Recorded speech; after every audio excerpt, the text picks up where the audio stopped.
Because we're sitting at the # prompt right now, that tells me that we are in privileged mode.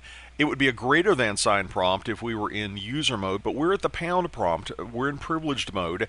This means that we can give commands that we couldn't give from user mode, such as look at the running configuration, such as doing configuration, but we probably want to password protect access to get into this privileged mode. And we've got a couple of primary commands for doing that. We could set up an enable password, or alternately, and what we will probably be doing in the real world, is we will be setting up an enable secret. But let me show you both approaches. Let's go into global configuration mode, and I'll say enable password, and I'll give this a password of Cisco1.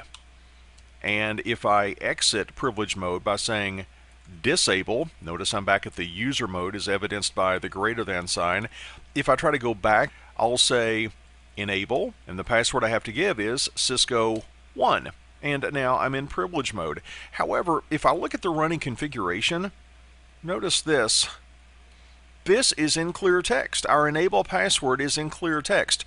That could be problematic if somebody sees a printout or they look over our shoulder, they somehow see this in the configuration, they would know the enable password. A preferred way of doing things these days is this.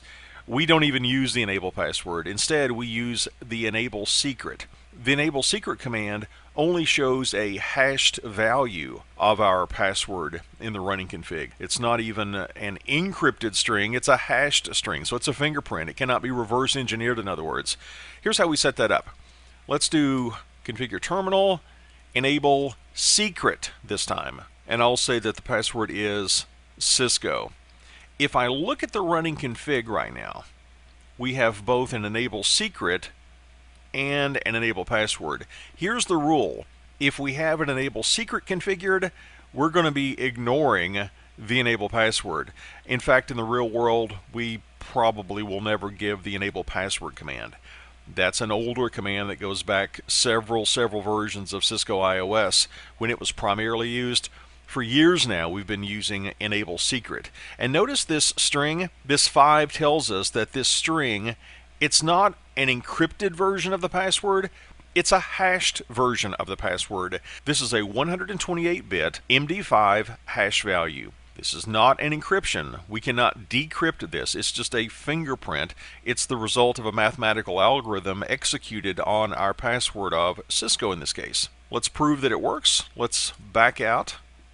I'll say disable, and when I try to enable again, I'll give the password of Cisco instead of Cisco1. In fact, I really don't need that enable password anymore.